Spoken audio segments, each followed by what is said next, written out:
Hey friends, welcome back to The Art of Spousing, where we explore the beautiful, sometimes messy, and always worthwhile journey in marriage. Over the last few episodes, we've been using a tool called the 5 Voices. Right. And today we're going to be talking about the communication specifically. So if you haven't had a chance to take that free 5 Voices assessment, we'd love for you to jump into the show notes and do that so that some of the stuff we're talking about today would have greater context for you. Yeah, and probably through this whole season, we'll be referencing 5 Voices, so we want you to take that. So we're diving into a topic today. Honestly, every married couple needs to master if they want to communicate well and actually understand each other. It's called the communication code. And let's be real, this has saved us from a whole lot of frustration, James. That's true, a whole lot of frustration, because let's face it, communication isn't just about what you say, it's about what the other person actually hears. And if you're speaking different languages without knowing it, we might as well be throwing words into the wind. Right. This has happened more times than I'd like to admit. So today we're going to be unpacking the idea of decoding your spouse using a tool called the communication code. It helps couples understand not just what's being said, but how it's meant to be received. And we want to encourage you to stick around because we're sharing some real life stories, including one where I completely misread Lisa's cues. Spoiler alert, it did not end well for me. That is right, Mr. Duvall. And before we dive in, we've got something special for you, a free communication code assessment. Do you want to know how proficient you are in the 5 key components of communication? This quick assessment will help you identify your strengths and challenges, improve collaboration in your marriage, and discover the power of care and celebration in your daily life. It's a great tool for couples and families alike. So if you're curious about how well you really communicate, head to the show notes and take that free assessment today. This whole idea of decoding your spouse's communication reminds me of the Enigma machine from World War II. If you've ever seen the movie The Imitation Game, it tells the story of how Alan Turing and his team worked tirelessly to break the seemingly impossible code. Britain was actually losing the war. Shipping convoys carrying food and munitions essential to the war effort were being sunk in the Atlantic by convoys of German U-boats. Unless the British could crack the German codes, the war would be over. This was the challenge that was set before Alan Turing and other brilliant academics from Oxford and Cambridge. Their work didn't just break a code, it actually changed the course of history. Right. And that's exactly what we're talking about today. Learning to break the communication code in marriage, because sometimes, even though words are being exchanged, the real message isn't getting through. That's right. So there are 5 communication codes: celebrate, care, clarify, collaborate, and critique. And each one serves a different purpose and sets an expectation of how someone wants to be responded to. So let's start with the fun one, the celebration code. This one's all about sharing joy. When your spouse is telling you something exciting, they're not looking for analysis or critique or logic. Right. They just want you to be excited with them. Celebrating your spouse means that you're recognizing what matters to them. It may not be a big deal to you, but if it's a big deal to them, lean in and match their energy and make it special. Right. If I'm not careful, I can unintentionally throw cold water on the excitement that you're trying to invite me into, Lisa. Sometimes when you're celebrating something, my brain immediately starts ideating about how we can make the next time even better, right? How can we improve it, tweak it, or maximize it? But in those moments, what you really are wanting is not my strategy. You're wanting me to join in your joy. Right. You actually could be, and most always are very excited, even when you're adding to and ideating and giving critique. You're building on, but how it impacts me is very different than that. So you're showing interest by giving feedback and critique, but really, I just want you to celebrate the moment, celebrate the win, celebrate the situation, right, or the season that I'm talking about. Right. The second code is the care code, and this is about just wanting to be listened to, right? Right. The care code is all about emotional connection. It's when your spouse just needs a safe place to vent, process, or to share their heart. And they're not looking for solutions. They're not looking for critique. They're saying, I just need you to listen and to be present. And this is where we've used the language of fix and feel. And I may ask you, do you need me to fix this? or you need me to feel this, right? Or I may even start out, I just need you to feel this with me. And I give you the heads up that this is what I need you to do. Right. Because in the care mode, all you're looking for is empathy, not solutions. Yeah. There have been times when I just needed to process. And James, being the natural problem solver, jumped in with solutions. But in those moments, fixing it wasn't what I needed. And it actually didn't feel like you were hearing me. Right. I just needed you to be present with me and hear me out and feel it out. Right. And on the flip side, if you don't want help, knowing that in advance makes all the difference, right? It keeps me from guessing and lets me engage in the ways that you actually need me to engage. Right. So it is good that each other ask questions of what we need, but if we can lead with what we need, which is care, I need you to feel it. That means I am in care mode. Right. If you're listening to this and you're thinking, wow, we could really use a reset in our marriage, then we've got something just for you. Yeah, it's called a marriage reboot, and it's a 3-month coaching process with Lisa and I designed to help couples move from just surviving to actually thriving in their marriage. It starts with a private 2-day intensive where we help you gain clarity on where you are and where you want to go together, and we build a purpose-driven roadmap to get you there. But the transformation doesn't stop there. Over the next 3 months, we will walk with you through intentional coaching sessions to help you implement what you've learned, navigate challenges, and build lasting habits that strengthen your marriage. So whether your marriage is in crisis, you're feeling stuck, or simply you need a fresh vision, a marriage reboot is designed to bring clarity, connection, and renewal. If you're ready to stop living by default and start living by design, visit artofspousing.com/coaching to learn more. You can also schedule a 30-minute call with a link in the show notes with Lisa and I to learn more about the marriage reboot. Okay, we've talked about celebration and care. So let's talk about the third code, clarify code. Clarify code is one that certain personality types naturally lean toward more than others. For example, guardians who value structure, details, and precision often rely on clarify code because they want to ensure that everything is well thought out and nothing is left vague. If clarify is your go-to, or if you are in a conversation where clarity is needed, here are some helpful prompting questions. So you could say something like, are you thinking out loud? Or are you looking for a decision? Right. What are the possible options you see? Would it help if I reflected back what I'm hearing? Right. So these are asking questions to see if that is what your spouse is trying to do. Right. These questions are especially useful when one spouse is more comfortable verbalizing their thoughts than the others. Some people process out loud, while others take time to intentionally work through ideas before speaking. That's more how I process, right? So using the clarify code bridges the gap, ensuring both partners feel heard and understood instead of making assumptions. That's right. The fourth code is the collaborate code. Collaboration is all about working together to shape something better than either of you could do and create on your own. It's not just about the big decisions either. It's about inviting each other into the process. Right. All couples collaborate in some way. The key is to be intentional. Some spouses tend to take charge while the others are passive. That's not really collaboration. Right. It's just delegation or avoidance of collaboration. Right. Different voices approach collaboration differently. Pioneers love bold ideas and visions, so they may take charge quickly, expecting others just to jump in. While guardians prefer structure, so they may hesitate to collaborate until all the details are clear. And connectors bring enthusiasm and relational energy, but if they don't feel heard, they can disengage. So understanding these tendencies helps make collaboration smoother and more balanced. Right. And I'm a nurturer voice, which my go-to communication code is care. Right. So most of the time I will just, if I get around these guardians, connectors, I usually just get quiet. Right. And so I could avoid collaborating because all of the oxygen has been taken up by. And so as a creative, I need to invite you to collaborate with me, right? Right.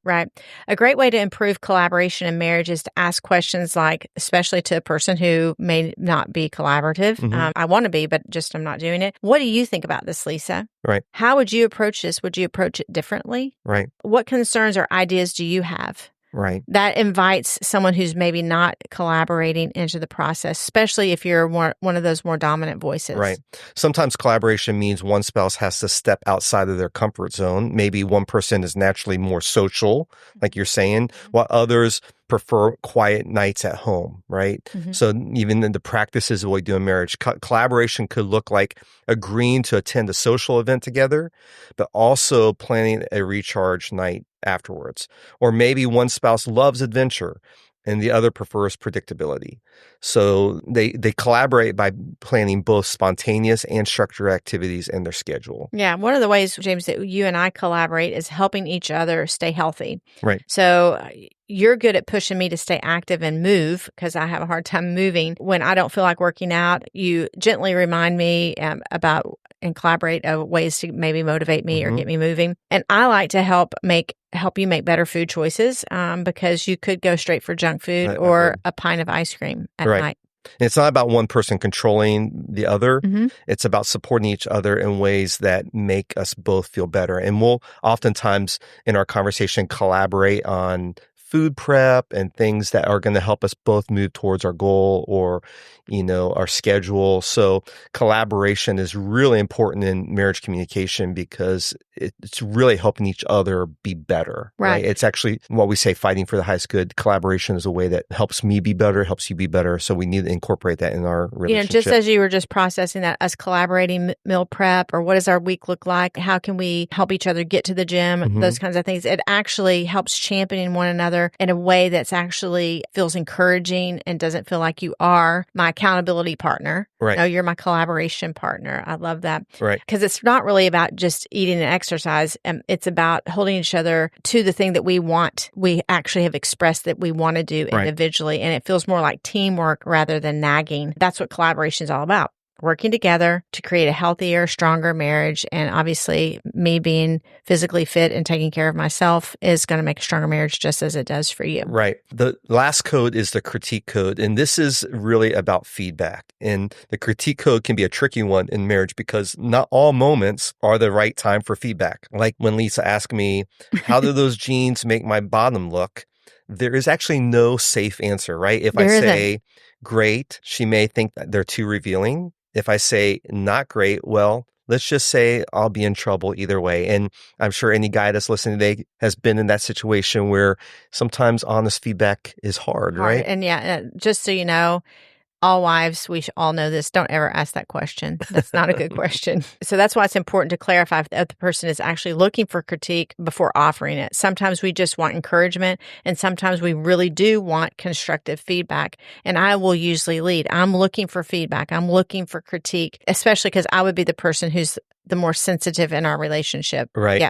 I heard somebody say one time that feedback is actually a gift. And sometimes we may avoid critique or avoid feedback, but really it's about me inviting you in to make me better. Like, help me see the things I don't see, help me see my blind spots, help me see the things that are going to trip me up. And so, one of the things that just made me think, sorry for interrupting you, but I think about when I'm talking to young leaders who are tired of getting feedback from people. Yeah.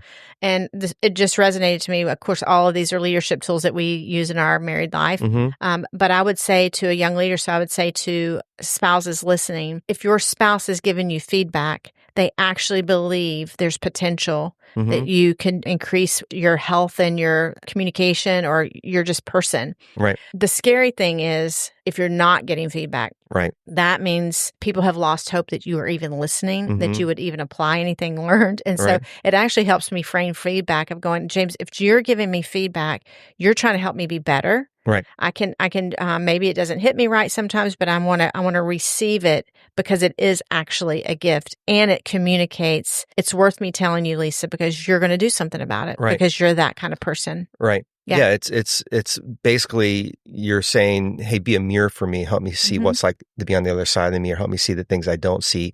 It's a way that you're inviting people in to your life to help liberate you and empower you to be, the best you. Yeah, exactly. Different personalities handle critique in unique ways. Pioneers tend to give it quickly and directly, while nurturers may hesitate because they don't want to hurt feelings, right? I get that. Guardians prefer well thought out, fact-based critique, while connectors might soften their words to maintain the relationship. And then creatives, on the other hand, can take critique personally because their ideas feel like an extension of themselves. And they may need feedback framed in a way that highlights possibilities rather than limitations.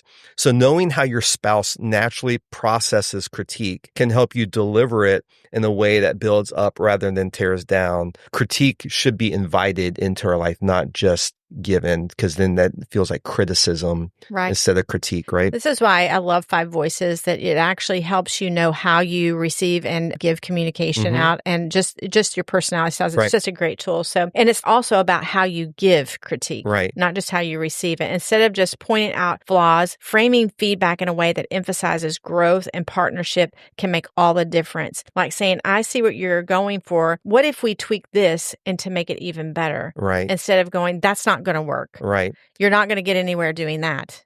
And again, timing matters here. Offering critique when your spouse isn't in the right headspace to receive it will only lead to defensiveness. So one simple way to navigate this is by using a permission-based approach. I'm asking for you to critique. So before offering feedback, you can actually ask for permission to give feedback. Hey, are you open to some critique on this? This small step gives your spouse the choice to engage or defer the conversation until they're in a better place to receive it. So if you're unsure if your spouse is ready for feedback, just say, hey, are you open to some feedback on this? That can go a long way. If they say, not right now, okay, great. Just hold it. And eventually they're going to want to come back around and kind of go, hey, what were you going to tell me? Right. And I think it's important to come back around to that. And because you do want to learn so that you can move forward. So I may say something like 4 days later, hey, you said something about having feedback for me. I think I'm in a good headspace and emotionally ready for that. A great way to make the critique code work in your marriage is to create a culture where feedback is seen as helpful, not hurtful. So it may take a little bit of a mindset shift in that, how you receive it. Encouraging critique in the right moments can actually strengthen your relationship rather than cause friction. And sometimes we can misinterpret something as critique when it wasn't intended that way at all. Like this one time we were trying, you remember we were laying in bed. Yes, I was laying in bed and I pat your belly like, good night, like because 3 taps means I love you. So it's just like tap, but you were patting a little bit of rubbing on my stomach, and out of nowhere, you actually used one of my leadership statements to me that you often use in leadership development. You said small, smart choices, and you just kind of let that drift off. I wasn't sure exactly what you meant, that like I had been eating too many potato chips or that my inconsistent ab workouts were actually revealing my hidden six-pack. Either way, I wasn't sure how to take it, right? That's right. And that's a perfect example of how easily we can hear something as critique when it's not meant that way. Learning to check in to say, hey, did you mean that as feedback? And in that moment, I actually was trying to be encouraging to you because I could tell that your stomach had gone down. And so I was like, oh, small, smart choices. Seriously, I'm not lying. I'm not lying. I wouldn't lie. Okay. But basically, you can save a lot of unnecessary frustration by just asking, what did you mean that as feedback? Okay, so now that we've gone through the 5 communication codes, let's talk about what happens when you and your spouse are sending and receiving different codes. Because in communication, there's the transmission and there's also the reception. And I'm going to put a link to an image of the communication code in our show notes so you can see this tool. But, we're constantly transmitting information, and then there's also a receiving information. So we got to make sure that our communication is not getting crossed. Yeah. So this is where things can get really messy, because if I'm speaking in care code, but you, James, are receiving it in critique, like small, smart choices, care for you, you received it as critique, we're going to have a problem. Yeah, so let's break this down with a few common misfires. Okay, first there's the, I just want you to listen, but you're fixing it scenario. I'm in care mode, but James is critique or collaboration mode. I need emotional support, and instead I got a to-do list. Then there's the I want to celebrate, but you just critiqued it problem, right? Maybe Lisa shares something she's excited about, and instead of cheering her on, I ask a bunch of logical questions to point out potential flaws, and they can actually kill the joy real fast. Yeah. Another big one is I was trying to clarify my thoughts, and you thought I was making a final decision. I might be like verbally processing, because I am a big verbal processor, but you don't realize it that I I'm in clarify mode. Right. And you think that I'm setting something in stone when I'm just Right. You're trying to clarify in your mind. You're Yeah. inviting me to clarify. But, Right. and I think that's a common one in relationships is when somebody is processing their verbal processor. And if you're not a verbal processor, if you're more A to B, black and white, not in the gray, you can tend to think a decision's made, right? Well, yeah, and this is actually because of your creativity. Mm-hmm. A lot of times you're not a verbal processor, but you do have a lot of ideas. Mm-hmm. And so you're talking and unloading ideas a lot. And Mm-hmm. I think that we're going to do all of these ideas, which start to overwhelm me. Right. There's a tool that we love in That'll help in both of communication. these Yeah, scenarios. and I'll add a link to this image too. It's called Provisional Plan Promise. And the tool comes in handy in these kind of situations because sometimes when we communicate, we assume that the person or what's being said is a firm decision when really we're just processing out loud. Mm-hmm. So using this tool helps set expectations so neither spouse misinterprets the conversation, right? Right. So provisional means I'm just thinking out loud. It's brainstorming. There's no commitment. You're just exploring ideas. For you, when you're ideating, you're just exploring ideas. For me, when I'm just processing out loud, I'm trying to land on what I really want to do. So I'm just verbally giving a lot of text out in paragraphs. The lots second of level paragraphs. of that tool then is plan, right? Which means this is the direction we're going, right? And it's still open for discussion, but we're narrowing it down. We're heading this way, but still feedback is still welcome because we're still kind of shaping it. But the plan is, hey, we're going to North Carolina for vacation this summer. Right. We haven't figured out all the details, but that's the plan, right? Right. And so sometimes in your ideation, when you're being creative and having a lot of ideas, I'm like, are you just processing provisional or are we in a planning mode? And you're like, no. I'm just thinking out loud. I'm just Talk about ideas, right? Yeah. Right. Because then that helps me stay in the right category. And so the last is promise. This is happening. No turning back, full commitment. When something is a promise, breaking it later damages trust and creates unnecessary tension. So when we say we're in the promise, we're like this provisional plan promise, we are moving full steam ahead on this idea, on this decision, on this plan. Yeah. And this is a great tool for parenting as well. If you have young kids, you know, when you say, hey, I promise we're going to do that, that actually does something with kids. They actually take that as like, then when something comes up, you know, you have to go out of town for work or, you know, another commitment comes up, it breaks trust, right?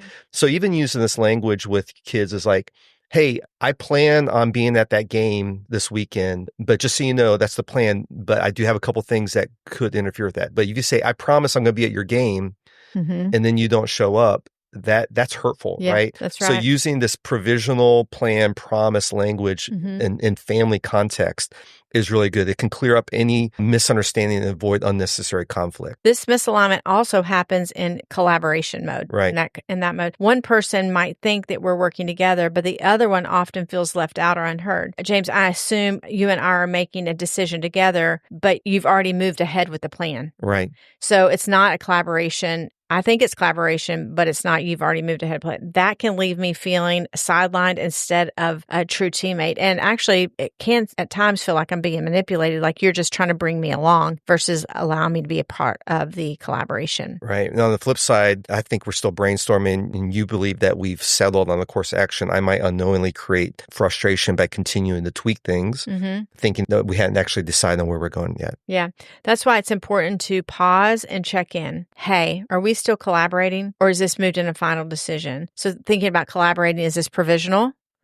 Is this plan or are we promised we're moving forward? That small moment of clarification can prevent a lot of unnecessary conflict. And just when you mentioned that, sometimes when I think that we are in a plan and it's a promise, I'm moving ahead doing work and wasting my time that you actually didn't even intend. And then that makes me frustrated at you that I've planned and I'm moving forward. You're like, I was just really collaborating. We're in the provisional place. Yeah, exactly. So you can see there's a lot of places that one person is transmitting information and it's being received from the other person and communication codes get crossed. To reemphasize, this happens with critique. We might think we're helping, but if your spouse isn't in the right mindset to receive it, it can feel like criticism more than constructive feedback. So let me take this a step farther and remind us about the tool that we talk a lot about, the Know Yourself to Lead Yourself tool. I love this tool because it helps us us recognize patterns in our thoughts and actions and communication. What we think leads to what we say and do, which impacts how others experience us. If we're unaware of our natural tendencies, we may unintentionally create frustration instead of connection. Right. Each of us has 2 default communication codes that we naturally lean into, whether we realize it or not. Yeah. Mine is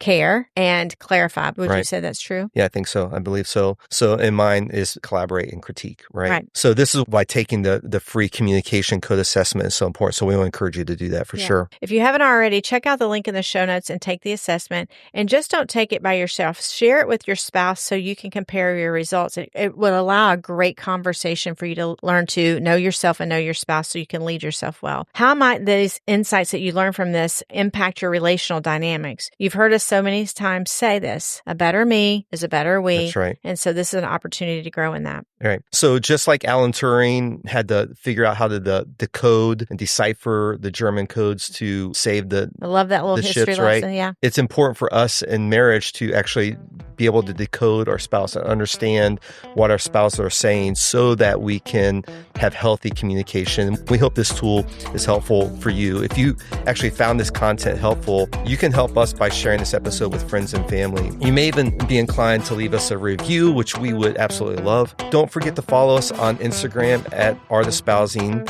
And if you haven't signed up yet for the weekly practice, every Monday we send out a newsletter with a few little tips and tools that you can use in your marriage. You can text the word AOS to 66866. At the end of the day, great communication isn't about getting it perfect. It's about being intentional. Learning to speak each other's language takes practice, but when we do, we build a deeper trust, connection, and unity in our marriage. So keep leaning in, keep learning, and keep growing together. Until next time, bye-bye.